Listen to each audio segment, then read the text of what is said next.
Se você, assim como eu, tem um bebê que vive doente depois que entrou na creche ou na escolinha, então esse vídeo é pra você. Oi pessoal, aqui quem fala é a Ayane Oliveira, sejam bem-vindos de volta ao canal Paz da Real. Aqui nós falamos sobre cuidados com a criança, gestantes, tentantes, tudo que envolve esse mundo maravilhoso da maternidade. Então, se você se interessa por algum desses assuntos, se inscreva no nosso canal, curta nosso conteúdo, porque tem muita coisa boa para ajudar você e sua família aqui. Você já ouviu falar sobre a síndrome da creche? Sim, essa síndrome existe e afeta crianças com menos de 3 anos que entraram na creche ou na escolinha. Então, mamãe, papai, vovó, titia, você não está sozinho. Existem outras mamães e papais cuidadores desesperados porque o seu bebê não para de ficar doente depois de ter entrado na creche. Apelidado pelos médicos como as crechites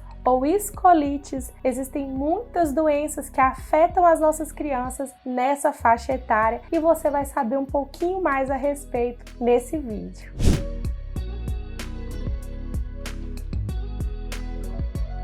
Então, já vai deixando seu like e colocando aqui nos comentários quantas vezes o seu bebê já ficou doente depois de entrar na creche ou na escola. Aqui em casa, gente, nós já estamos fazendo coleção de medicamento. Isso aqui são os novos da PES. Fora os vidros, né, os frascos já foram dispensados, que não estão mais porque já acabaram. Aqui nem parece que o bebê sarou e ele já contrai uma nova infecção. Tá sendo assim com você também? Então deixa pra gente aí nos comentários. Então, como falado no início do vídeo, é muito comum essas crianças com menos de 3 anos de idade, após ingressarem na creche ou na escola, contraírem doenças como gripes, resfriados, a bronquiolite, que são doenças do trato respiratório que afetam diretamente a respiração da criança. Essa criança pode contrair outros tipos de vírus também, como os que causam a conjuntivite, como o vírus que causa as doenças do trato gastrointestinal, que podem causar diarreia, e todas essas doenças são normais quando essa criança ela vai estar em contato com o maior número de pessoas que não são comuns do seu convívio. Porque ali a gente tem várias crianças de várias famílias diferentes, ou seja, são pessoas expostas a vários tipos de doenças diferentes, convivendo em um mesmo ambiente. Então, por mais que a creche tenha um cuidado, tenha uma higienização adequada, por mais que a escola tenha um cuidado com a individualidade dos objetos, as crianças que apresentam menos de 3 anos de idade, elas vão precisar desse contato físico maior, elas estão nessa fase oral de levar tudo à boca e elas compartilham muito os objetos e isso faz com que essas crianças fiquem mais suscetíveis a contrair esses tipos de infecções, esses tipos de doenças causadas por vírus ou bactérias. A maioria dessas doenças elas vão ser disseminadas por esses vírus e essas bactérias por contato físico, né,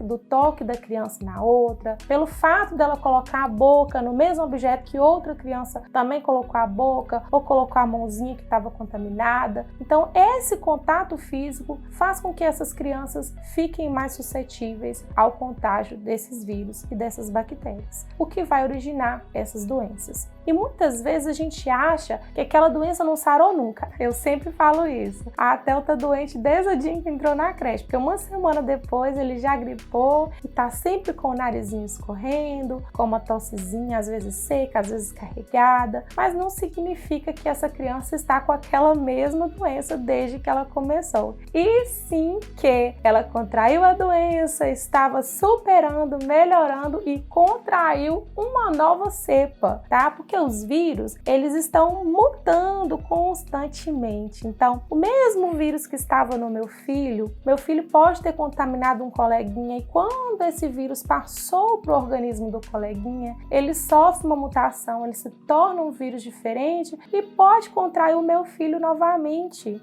né? Porque o meu filho não tem a proteção para aquela mutação daquele vírus. Mas isso, gente, é natural e é muito importante para o desenvolvimento da criança. Nós estamos em um ano em que as crianças estão saindo desse período de pandemia, então elas tiveram uma restrição de contato com muitas pessoas e agora elas estão tendo contato com muitas pessoas. Então, os vírus que elas deveriam ser expostas lá no início, elas não foram por conta do isolamento social. E para que nós possamos adquirir a nossa imunidade ao longo da vida, nós precisamos entrar em contato com esses vírus e com essas bactérias para que o nosso corpo desenvolva uma resposta imunológica para combater essas doenças. Sem isso, sempre nesse primeiro contato, o nosso corpo ele vai ter maior dificuldade para combater aquela doença, porque é a primeira vez que ele está em contato com aquele vírus, a primeira vez que ele está em contato com aquela bactéria, ele ainda não tem uma memória celular, né? Ele ainda não tem as células específicas de defesa para combater essa doença. Por isso a gente diz que é um mal necessário. É necessário que os nossos filhos tenham contato sim com esses vírus para que eles possam se desenvolver. Mas, como eu posso dizer, isso acalma um pouco o nosso coração. A gente não deixa de ficar preocupado quando os nossos filhos estão doentes. E o que a gente pode fazer para diminuir essa incidência, para melhorar esses sintomas? Nós temos alguns vídeos aqui no canal onde a gente fala sobre as doenças respiratórias, onde a gente fala quando se preocupar realmente quando o bebê está doente. Então eu vou deixar aqui para vocês, não sei se aqui ou aqui,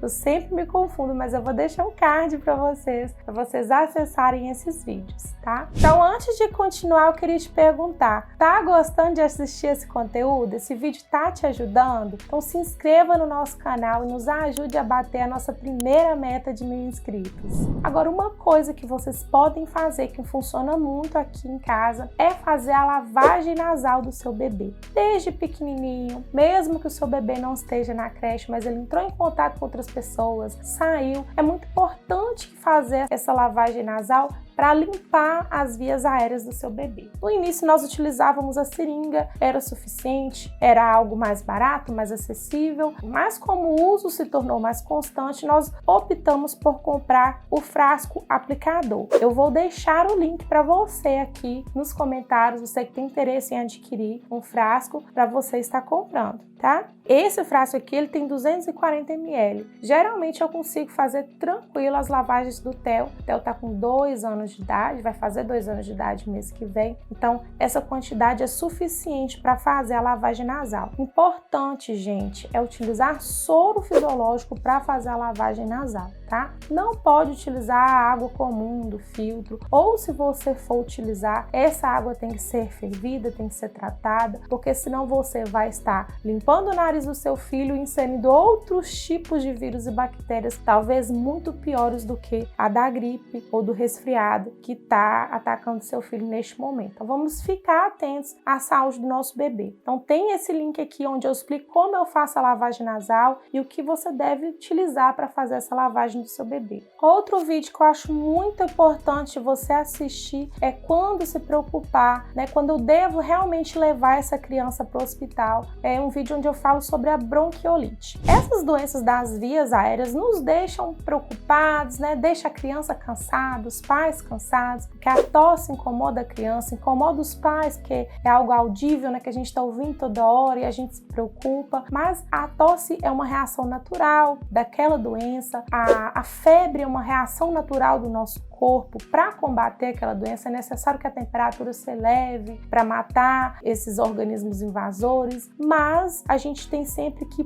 ponderar até quando isso é normal e até quando isso é prejudicial para a saúde do meu bebê. Os sinais de alerta que a gente tem que estar sempre observando é se esse bebê está cansadinho demais, né? Se esse bebê não está comendo, não está bebendo água, não está se alimentando corretamente, se esse bebê está respirando com dificuldade, como que eu olho isso? Abaixo da linha da costela desse bebê, se existe um afundamento quando ele respira, um afundamento muito grande, significa que esse bebê está com dificuldades respiratórias. Então é necessário que você procure uma unidade de saúde imediatamente, porque pode ter progredido para um quadro mais grave grave e quanto antes ser analisado, ser medicado, melhor. Outra coisa é quanto à questão da febre. Como eu disse, a febre é normal até certo tempo, até certa temperatura, então é importante que nós fiquemos sempre atentos ao avanço desse quadro clínico. No mais, pessoal, acalme o coração de vocês. Como eu disse, isso é algo natural que vai acontecer com todas as crianças, que é contrair essas doenças. E outra coisa interessante é que é normal essas crianças adoecerem entre 6 a 12 vezes no ano. Então, aquieta seu coração, porque vai ser difícil para você e você vai ter que aprender a conviver com esse narizinho escorrendo aí do seu bebê. E existem formas de diminuir a incidência dessa doença? E existem sim algumas formas de você diminuir a incidência desses problemas nessas crianças, tá? Algumas são viáveis para as crianças dessa idade e outras nem tanto, são praticamente possível. Primeiro, para se prevenir a propagação de doenças provocadas, por vírus e bactérias, o importante é que, ao apresentar os primeiros sintomas, que essa criança seja privada de conviver com as outras aprimore, porque a gente está evitando a propagação desse vírus ou dessa bactéria, Se eu vejo que meu filho adoeceu e estou mandando ele para a creche, ele vai estar contaminando outras crianças também. Então, se você observou os primeiros sinais, os primeiros sintomas, o importante é que seu filho fique em casa para que ele não passe essa doença para as outras crianças também. Os demais cuidados são os cuidados que a gente teve na pandemia, de estar sempre higienizando as mãos, higienizando os utensílios. Como eu disse, nem todos os métodos são eficazes, O bebezinho não vai ter esse cuidado de higienizar as mãos toda hora, apesar que aqui em casa o Theo não aguenta ver um álcool em gel que ele pede para passar na mão. Mas para ele isso é algo divertido e não um hábito de higiene em si, Eles ainda não têm essa consciência. Mas o ideal é que os utensílios que o bebê utiliza, os brinquedos, estejam sempre higienizados, que evite-se a troca de objetos, algo praticamente impossível entre eles. E como eu disse, é muito importante você fazer a lavagem nasal antes dessa criança ir para a creche e depois que ela chega no final do dia, porque você vai estar limpando essas vias aéreas, tirando esses micro-organismos que podem estar acumulados ali no narizinho do seu bebê. Outra coisa que nós podemos fazer é evitar ficar beijando a criança,